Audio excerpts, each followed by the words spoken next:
back, everyone. Hello, Rosie Goldsmith here again, and thank you so much to Nikki Mander and the festival directors from Switzerland and the UK for giving us such insight, really valuable insight. And thank you previously to the publishers panel as well, and to our Swiss literature panel too. Now we've got something really, really spectacular. I'm so proud of what we've managed to bring together in a very short time as well. Everybody's performing differently and brilliantly, I think, under these new digital circumstances. So welcome back to the first ever UK Swiss Publishing Book Fair, brought to you by Literally Swiss UK and the Swiss Arts Council Pro Helvetia. Now it's free, everyone can be part of this. If you want to make comments or get in contact with anybody you've been watching or hearing from, then all you have to do is either email us or add a comment to the Facebook page, and we'll pass them on to the relevant people.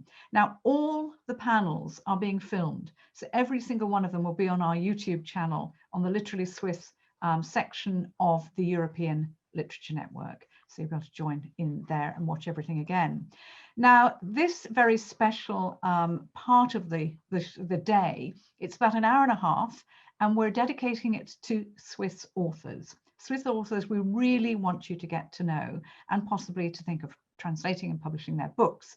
We've invited 16 highly praised and prize-winning authors from around Switzerland to take 5 minutes each to describe themselves and their latest work. Now, we've created a gallery of all their short videos for you to enjoy, and we hope to persuade you to publish them in English. Now, the first 4, we've got 16, as I say, and we're going to play them to you in batches of 4. So I'll come back again in between each 4. And the first 4 authors you're going to hear from, absolutely stunning.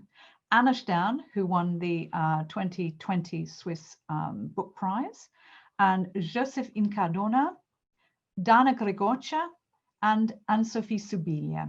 So enjoy the next 4 little videos, and I'll see you very soon. My name is Anna Stern and I'm a Swiss novelist. I was born in Rorschach at Lake Constance, but I live in Zurich now. I started writing in earnest in 2010 and have published 4 novels and 1 short story collection in the past 6 years. When not writing, I'm also a scientist currently working towards my PhD at ETH Zurich, where I'm working on the topic of antibiotic resistance.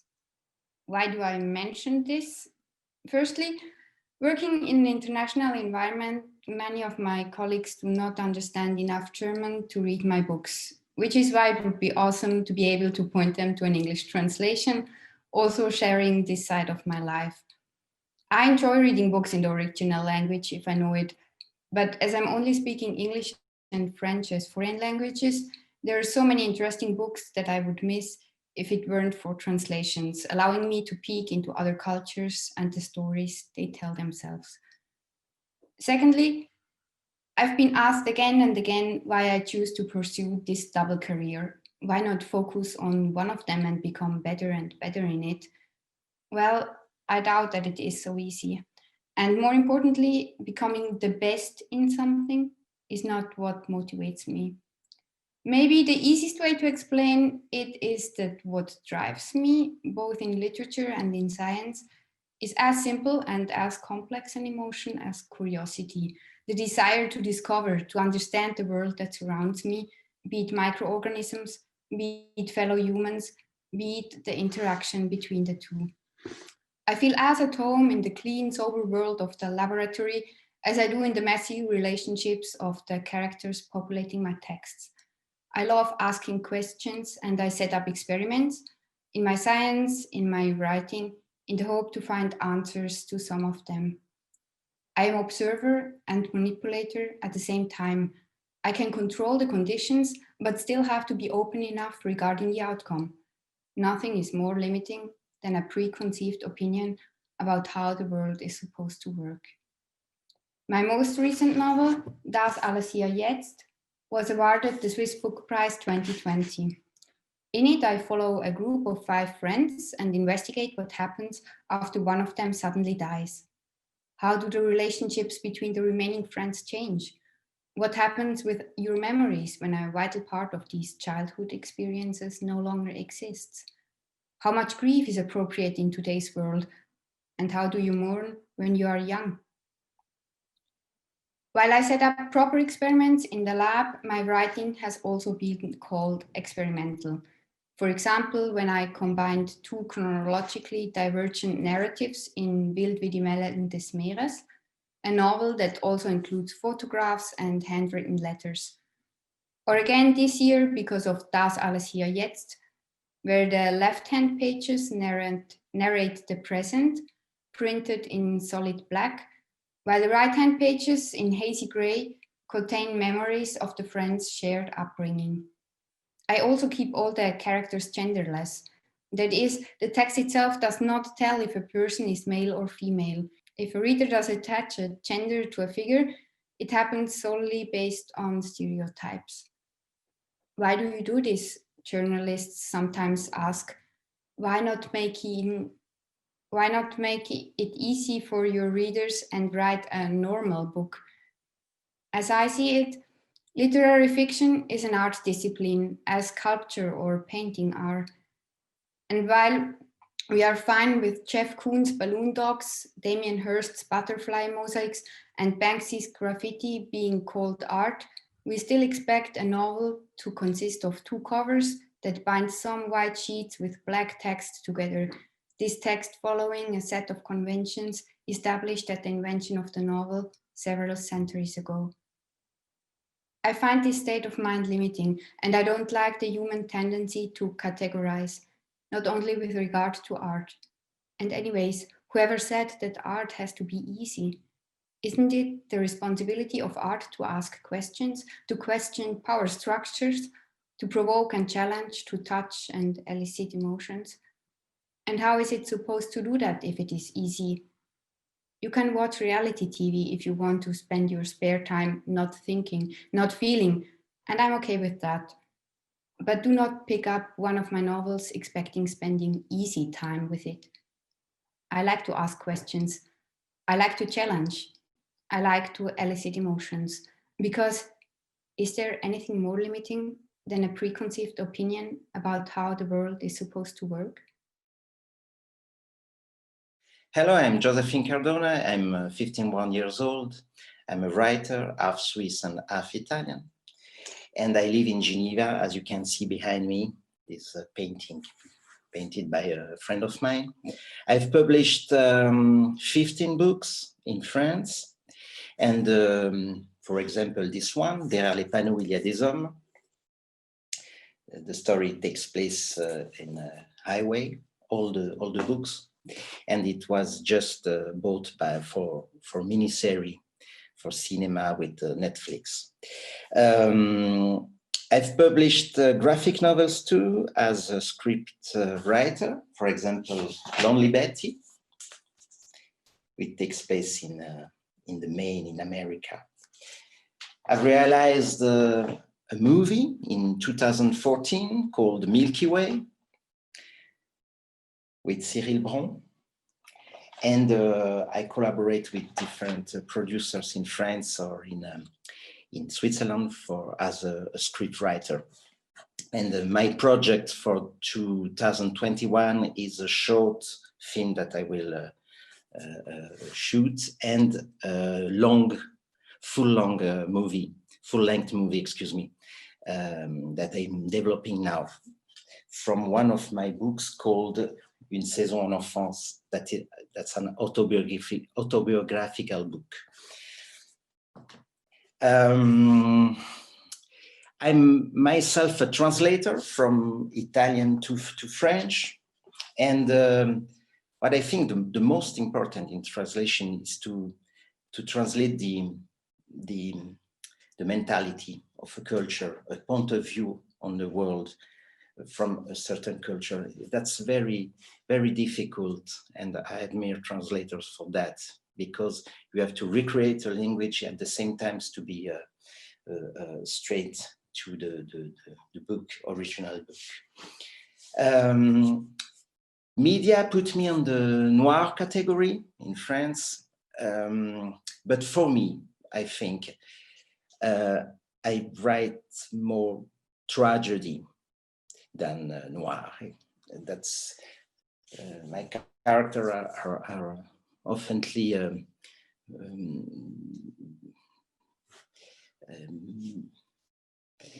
in situation that very complicated, and the fatum, the Greek fatum, is they have to struggle with this destiny that they have. My last book is called La Soustraction des Possibles.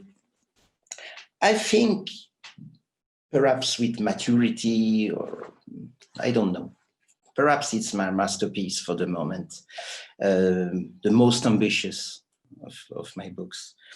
And the story is very simple. That's a sort of lost story, like with Bonnie and Clyde, you know, of two little, a man and a woman. He's a tennis teacher. She works in a bank, but they want to be rich. It's a novel about avidity, I think, and it takes place in the late 80s. And it's a sort of Bonnie and Clyde, Geneva, Swiss Bonnie and Clyde, but it takes place to Corsica, to Mexico, because the older system about the money and the banking made that this story is quite everywhere in the world, but the main place is Geneva in the late 80s. To give the atmosphere of this book, I think you can compare it with Match Point, the Woody Allen's movie. That's this kind of atmosphere in that book. I've been translated in 10 languages: German, Italian, Romanian, South Korean. And I think this one, honestly, could be translated in English. Bye-bye. My name is Dana Grigorcea, and I'm a Swiss-Romanian writer living in Zurich. And this is my newest novel, Die nicht sterben. I suppose it would be named Those Who Won't Die, or The Undying. Yeah, and it's about the longing for the strong hand, for the strong ruler, for Dracula. And this Dracula, this Vlad the Impaler Dracula, inspired Bram Stoker to write his Dracula novel. And I tell the story of Vlad the Impaler, and I start by telling the story, a story that plays nowadays in Transylvania, in the mountains. The main character is a painter, a woman who spends her summer holidays at the house of her great aunt, and she loves to paint. She loves the bucolic landscape. She loves the people living very simple life. And for a long time, she doesn't notice how poor these people are and the desperation that surrounds them.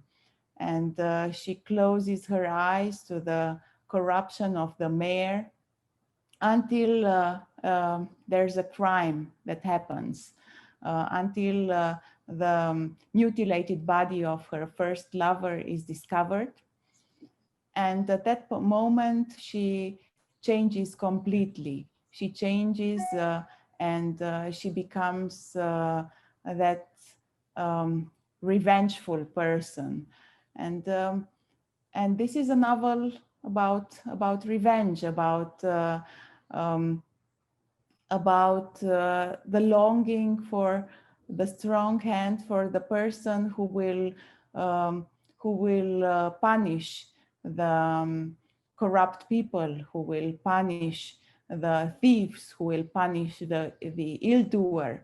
It's about this vengeful language that perpetrates the evil we want to to destroy.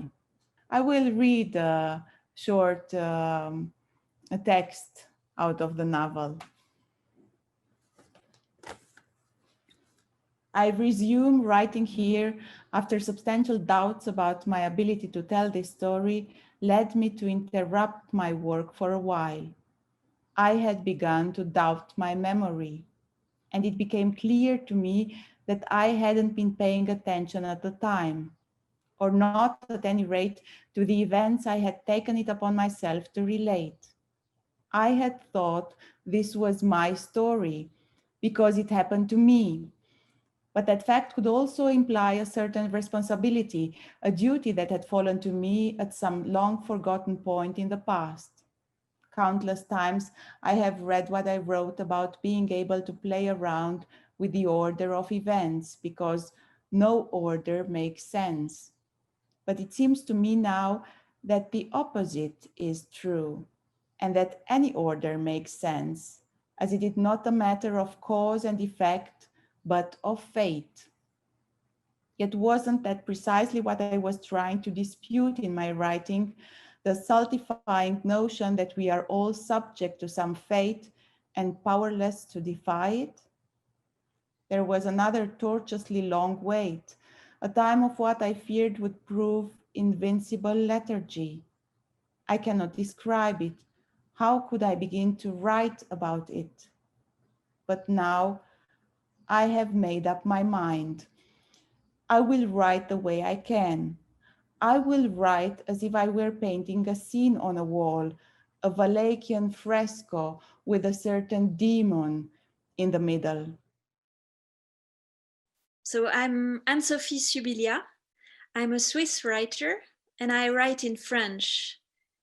Right now, so I'm in the mountains, but I usually live in Lausanne, my town, for the moment. And from there I work and write. I'd like to focus on my last book, my last publication, which is called Neige intérieure in French, and it was the English title. An English title was proposed and is Inner Snow. It's happening in Greenland on a sailing boat, and we have 6 characters together. They don't really know each other. They have a mission, a common mission as a landscape architects. There is also a captain with them, and so they go along the east coast of Greenland.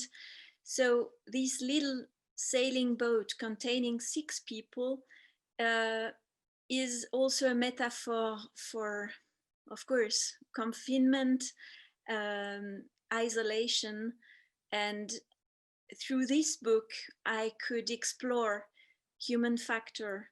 I could explore human relations and how it can affect how this contact in such a specific context can affect the inner, and I mean, can affect a person. And I composed this book as a fictional diary, and written by a young woman. And she observes, of course, the everyday life on this sailing boat. She observes the landscape, of course, but she really focuses little conflicts and difficulties and alliances and enmities and all this, what happens among this little community, human community. It's also a book, I think, on friendship, but on friendship when friendship is missing.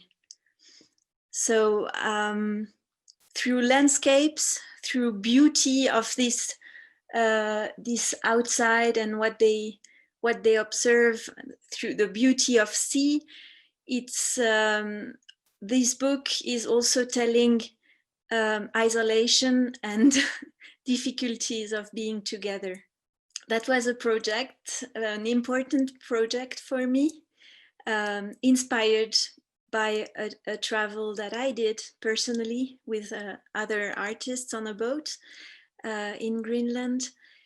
And yeah, I think my writing has lots to do with this in and out always. Yeah. So I'm very glad that I could tell you a little bit of my work. And I hope, yeah, I really hope I could one day discover the book in English, because translation is so marvelous and gives me a lot to think about my writing, about the meaning that I try to give to words. And yeah, it's always an enrichment for a writer when he knows, when he sees his work in another language. It's the same but different. It's a gift, I think, when we have a translation. So yeah, I just want to thank you for listening to me and for inviting me to express myself in English. So thank you again.